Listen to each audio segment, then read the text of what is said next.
पाठदुखीचे लक्षण कमी करण्यासाठी घरगुती उपचार काय आहेत? येथे मी तुम्हाला काही सरळ घरगुती उपचार सांगणार. आपल्याला पाठदुखीच्या वेदना कमी करण्यास मदत होईल. सर्वप्रथम रोज रात्री गरम पाणी किंवा आल्याचा चहा यासोबत 1 टीस्पून चमचा एरंड तेल म्हणजे कॅस्टर ऑइल घेणे सुरू करा. कॅस्टर ऑइल नियमितरित्याने घेतल्याने आपले शरीर लवचिक होते आणि यामुळे नको असलेले पदार्थ शरीराच्या बाहेर काढण्यास मदत होते. आता एक अजून घरगुती उपचार आहे जो आपण घरी करू शकता. हा एक लाडूची रेसिपी आहे ज्याने तुमच्या पाठदुखीपासून आराम भेटणार.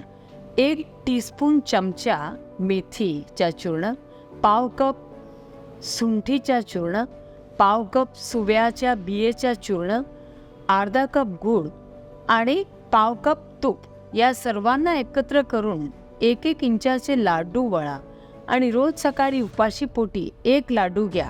हे सरळ प्रकार आपल्याला आरोग्यवान राहण्यास मदत करतीलच.